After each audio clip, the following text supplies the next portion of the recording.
Então, vamos lá. A gente viu o resumo, agora a gente vai ver esquema por esquema, tá? Então, desconexão e rejeição. Eu tenho um sujeito que tem um esquema de abandono e instabilidade. O que eu estou dizendo com isso? Ó, percepção de instabilidade no vínculo com pessoas de referência, né? A percepção dele é o quê? Que a qualquer momento ele pode ser abandonado. Percepção de que as pessoas não permanecerão porque são imprevisíveis, estão presentes apenas de forma errática, morreriam ou deixariam a pessoa por alguém melhor. Teve alguma experiência lá na infância de um cuidador que era uma figura muito importante, por exemplo, um ambiente em que ocorreu uma separação, um divórcio, né? Então, a pessoa, ela teve um comportamento errático. A criança incorporou isso. As pessoas importantes, elas podem ir embora. Ou fez uma viagem muito longa, ou a criança teve essa questão aqui, ó, do vínculo com pessoas de referência, instabilidade, né?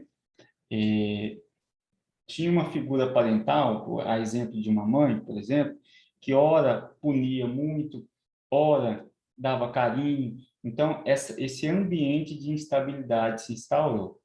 Aqui é o start do esquema de abandono e instabilidade.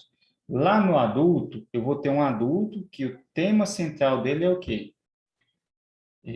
As pessoas podem me abandonar, eu não posso me entregar numa relação amorosa, por exemplo, porque a pessoa ela vai me abandonar. Assim que ela encontrar uma pessoa mais interessante do que eu, ela vai trocar. Esse vínculo afetivo ele é instável. Eu não consigo atender às minhas necessidades emocionais. Posso estar muito próximo aqui de um esquema de privação emocional, né? Ó, privação emocional, expectativa de que o desejo de conexão emocional não será satisfeito adequadamente. Tá vendo? Tanto que se eu for pontuar no esquema, provavelmente eu pontuo os dois, porque eles são esquemas muito próximos, o tema dele está próximo, né? Ele se sente abandonado e instável nas suas relações. Com isso, ele acaba tendo um esquema de privação emocional. Privação emocional é o quê? Né? Eu me sinto privado porque eu me fecho e eu não acredito que o mundo, que as outras pessoas podem me satisfazer emocionalmente. E aí a privação emocional ela pode ser privação de cuidado, né? Eu não tive lá cuidado, carinho, ou privação de empatia, né? Ausência de escuta, de compreensão. Eu não me sinto nas minhas relações compreendido pelo meu companheiro, pela minha companheira. Isso aqui é um tema comum, né? Ou a privação de proteção, ausência de força e orientação, né? Eu não me sinto seguro, eu não tenho uma pessoa forte, eu não tenho essa necessidade de proteção satisfeita. Porque, de alguma forma, eu tenho uma experiência de abandono e instabilidade. Fazendo sentido? Sim, Márcio, fazendo todo sentido. Beleza. Agora, esse aqui é um pouquinho diferente. Esses dois aqui, ó, quando você pontua privação emocional, lá no inventário, é bem provável que você vai pontuar abandono e instabilidade. Estratégias de enfrentamento de abandono e instabilidade com privação emocional, no set terapêutico, eles são próximos. Agora, desconfiança, abuso, é um pouco diferente. Possuem a convicção de que as pessoas, tendo oportunidade, irão usá-las para fins egoístas. Abusarão, magoarão, humilharão, mentirão, enganarão, manipularão. Ele não consegue confiar. Ela não consegue se entregar a relação nenhuma, porque se ela se entregar, ela vai ser abusada. Ela não confia no terapeuta, porque o terapeuta, assim que ele tiver uma oportunidade, ele também vai abusar dela. E é o abuso aqui é um abuso, no caso desse exemplo, um abuso emocional, né? Por que isso? Por que que ela tem essa desconfiança, ele tem esse esquema de desconfiança? Alguma experiência aversiva. Lembra lá das experiências nocivas que vão frustrar as necessidades? A gente falou que a gente tem uma experiência lá, que é a experiência de passar por um trauma ou se colocar como vítima. Lembra? Então, aqui, ó, desconfiança, abuso. A pessoa pode ter passado por um trauma.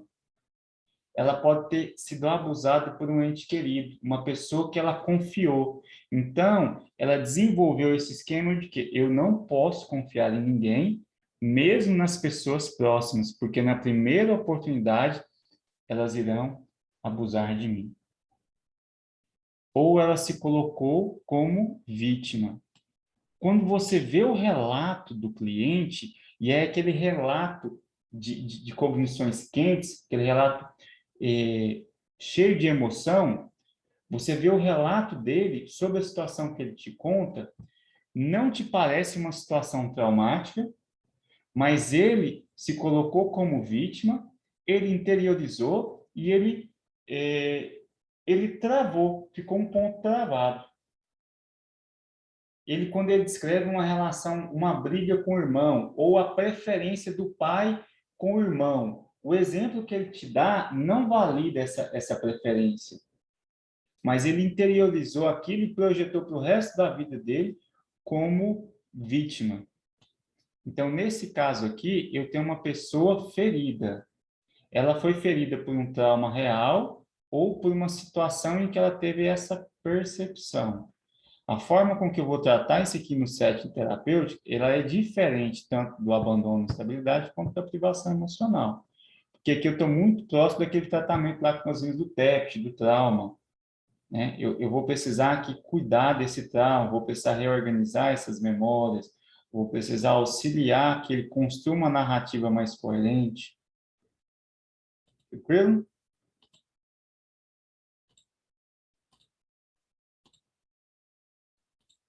Então vamos. Desconexão e rejeição. Peraí.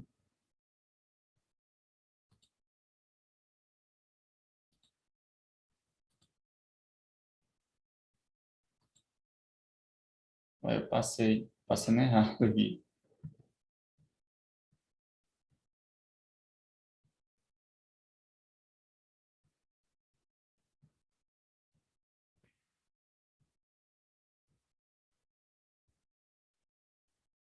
O que eu fiz de errado aqui?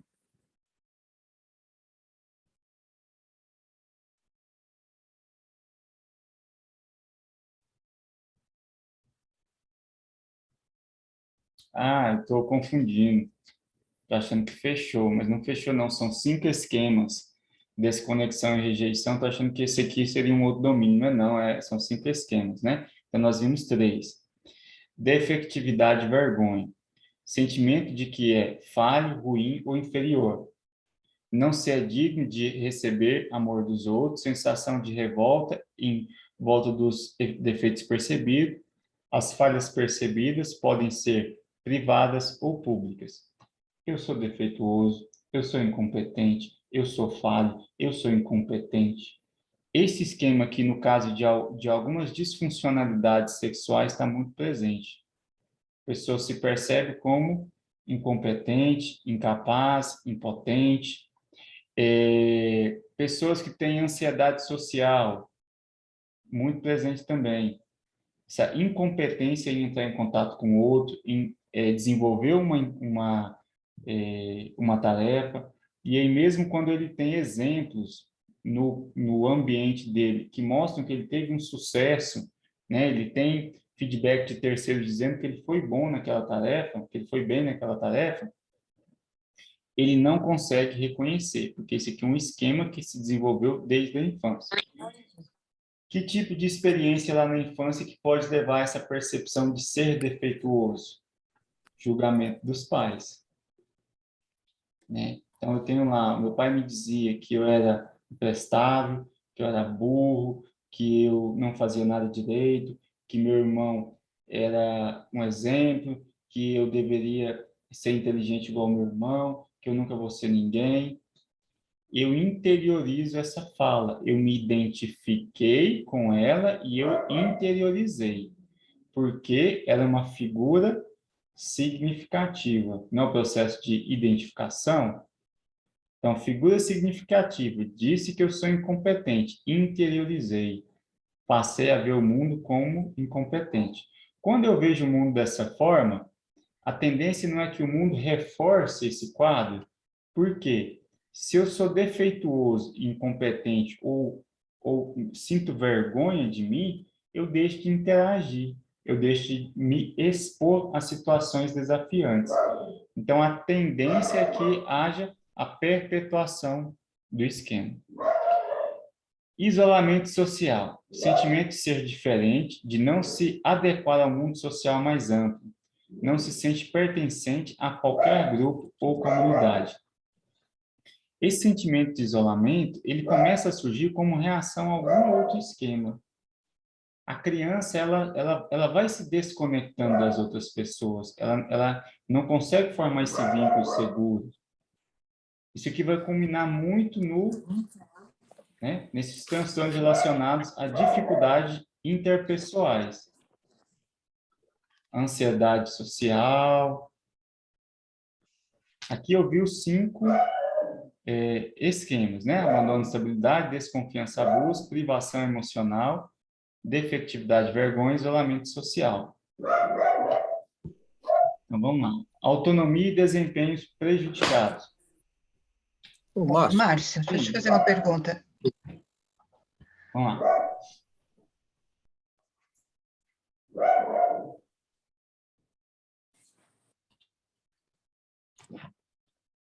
Fernando? Não, alguém falou aí também que ia fazer uma pergunta. Pode ver quem Rosana. Então vai. Não, é só uma questão assim, relacionado todas essas características ligado à depressão. Isso pode ser o caminho para a gente começar a trabalhar com esse paciente?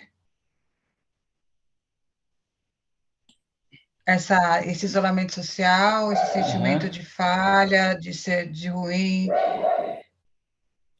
No caso assim da depressão, tem várias questões ligadas, né?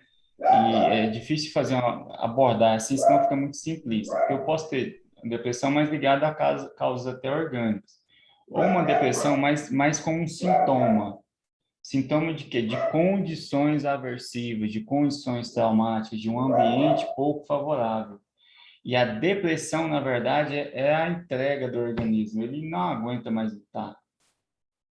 Se eu tenho um paciente com uma queixa de depressão, e aí eu aplico o inventário deste esquema e eu vejo dimensões de esquema muito claras, orienta para mim pelo menos a investigação desses fatos da infância e talvez alguns pontos travados na infância. Quando eu destravo esses pontos, eu contribuo para uma regulação emocional, consequentemente uma melhora do humor. Tá, ok. Esse caso que eu disse, eu sugeri que respondesse o inventário do esquema. Porque a queixa que me chegou é uma queixa que a leitura que eu fiz é que ela é secundária, ela é mais sintoma. Então, se ela é mais sintoma, se for essa a hipótese, ela é sintoma. Eu quero saber quais são os temas que são constantes na vida dele. Aí eu tenho um tema constante. O que eu vou fazer? Eu vou pegar essa paciente que tem esses temas constantes e eu vou direcionar a minha investigação. Porque pode ser que tenha, lá na infância, nos 5, 6 anos de idade, um trauma. Que quando eu vejo que há esse abandono, né, e essa instabilidade muito grande, eu vou perguntar muito nesse sentido, vou direcionar a minha entrevista nesse sentido, vou auxiliar que essas memórias, de alguma forma, elas venham ao nível consciente, né? Não sei se eu ajudei nesse sentido.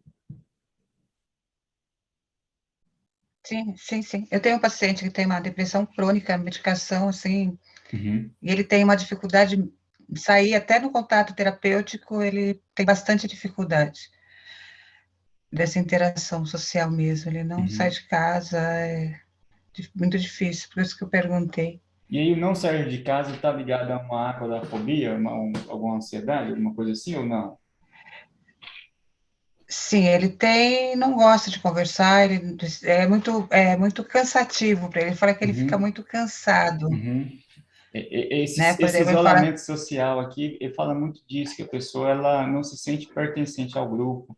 O grupo é monótono, o grupo isso. é chato, ele não fez conexão. Ele se sente um pouco culpado também. Ele tem a questão da culpa por se sentir assim, Uhum, né? Ele tem um sentimento de culpa. E assim, ele fala que qualquer contato social com mãe, pai, ele é casado, né? Mas com os familiares, assim, na casa da mãe, na casa do sogro, para ele é muito desgastante. Ele fica uhum, muito mal, uhum. ele, muito cansativo. Esse é Aí um eu exemplo muito perguntei bom. Pode falar. e mesmo no contato terapêutico, essa semana eu perguntei para ele, nesse contato, ele falou assim, que termina a terapia, eu faço online com ele, né? Uhum, Ele fica muito cansado, ele tem que descansar durante um período para ele voltar. uhum. Isso é porque eu só estou ouvindo mais do que mas assim, o falar ou contar para ele é muito difícil. Porque quando você dá o espaço, na verdade, ele precisa se olhar, né? E não é fácil. Uhum, não é E fácil ouvir, né? Falar sobre si, é, se ouvir um pouco, né? o espaço é esse, né? Essa Uhum. parte aqui lá na terapia do esquema, lá no Young, quando ele fala justamente disso, que o indivíduo, ele não conseguiu desenvolver esse sentimento de pertença, ele se sente desconectado. E esse esquema aqui, Rosana, ele desenvolve mais na adolescência. Ele não está ligado ao núcleo familiar, porque a família geralmente aceita.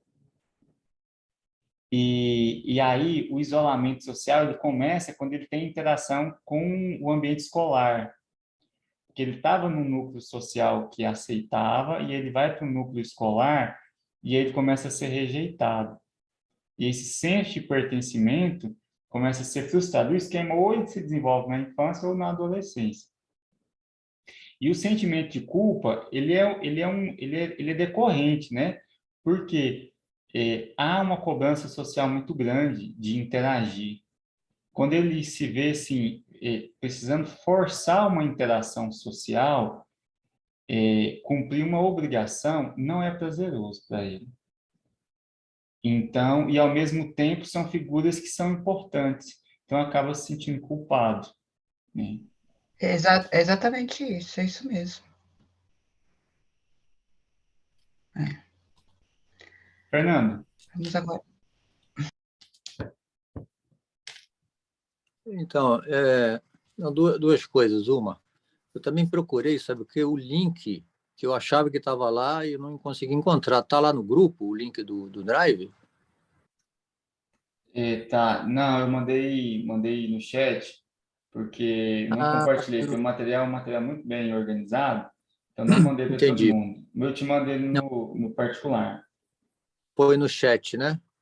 Não, vou te mandar no seu WhatsApp. Ah, mas eu acho que quando você mandou no chat, eu acho que eu copiei, só que eu não sei exatamente onde eu, onde eu gravei. Não tem O, importância não, eu te mando ele no WhatsApp, tá? a outra Eu coisa também procurei lá e não encontrei, não. porque foi, É, eu me lembro me realmente. manda um oi no WhatsApp, então, que eu já disponibilizo ele para vocês, Tá Tá. bom, tá tá bom? jóia. Obrigada. Tá, de nada. Então, a outra coisa que eu estava aqui, quando você estava falando e tal, pensando sobre essa questão do que starta, o que estrutura esses esquemas, né? E aí falando, né, quando a criança, o pai diz, você é imprestável, você é isso, aquilo outro, né? Essas cobranças, essas qualificações, né? Que o sujeito vai sendo qualificado, independente da intenção de quem está o qualificando, né? Às vezes a intenção é fazer, a intenção é esquisita, mas às vezes a intenção Motivar, quero motivar, é, quero motivá-lo dizendo que ele é imprestável, né? que tem Porque que assim copiar o irmão dele. Se eu disser isso, ele vai pegar os brios e vai... É inacreditável. Mas tudo bem. E aí, eu fiquei pensando assim, pelo menos assim, claro que existem alguns dados e tal, mas eu também observando esse modelo, né, de sociedade que a gente vem construindo, né, entre outras qualificações do modelo neoliberal, eu acho que eu diria que uma delas é que ele tem exacerbado essa forma, a impressão que eu tenho, né? Não sei, estou compartilhando, talvez vocês tenham outra, né? E tem, talvez, não sei se a gente poderia dizer que talvez tenha aumentado um pouco mais esses esquemas de isolamento, de pensamento de Desvalia. menos-valia, né, Uhum. das pessoas. Porque nesse esquema neoliberal, essa cobrança de ser, né, de ter que cumprir tarefas e tal, e às vezes sem ter clareza, né, do sentido que essa tarefa faz. Vocês, não sei se tem essa impressão de que isso tem trazido uma quantidade maior de pessoas nessa situação seja adolescentes ou jovens, num sentimento de menos-valia, de, de, de não ter uma direção e se sentir menos capaz de interagir socialmente, num isolamento maior, não sei, é a impressão que eu tenho, não sei se faz sentido aí para vocês. Assim, essa leitura social, você vai ver que todo transtorno, ele é um transtorno muito contextualizado, né? E é impossível fazer uma leitura psicológica sem olhar os fatores sociais. E esses fatores sociais, eles contribuem tanto para o surgimento, para a manutenção e para a gravidade do quadro, né? O esquema, a base dele, ela é social porque é contato com o outro, mas ela é uma base na sociedade nuclear, na família nuclear, né? O que acontece é que ele foi sendo perpetuado porque a sociedade não contribui. Quando ele saiu do ninho, né, ao invés da sociedade dizer para ele assim, não, preocupa não, seu pai te disse isso lá, mas vem cá, vou colocar você nessa tarefa, vou te apoiar, você vai ver que você é uma pessoa competente, você vai conseguir. Não, a sociedade é um trator, né? Ao invés de Mas, contribuir, ela vai só agravando os quadros. E a pessoa enfrenta um julgamento social muito mais forte do que o julgamento familiar. não, mas, inclusive, Camilo, o que eu quero dizer é que no núcleo familiar, ele já está exacerbando. Esse núcleo familiar, a impressão que eu tenho é que esse núcleo familiar, pegando essa Uhum. sociedade que está cobrando dessa forma, desse jeito, né? Ele próprio está aumentando mais do que antes essa cobrança, essa exacerbação do que você né, incompetente, é um imprestável e tal, porque não está alcançando aqueles padrões que o núcleo familiar já mudou o ponto de cobrança, né, o ponto de avaliação. Vamos dizer, tem estudos aí, né, na Coreia, por exemplo, a quantidade de horas que uma criança dorme parece que está em torno de 5 horas. De tantas são as tarefas e cobrança e tal, o cara está conseguindo aprender inglês antes de aprender coreano. Aí o governo teve que colocar uma diretriz proibindo o ensino de inglês, porque eles começavam a aprender inglês aos 2 anos.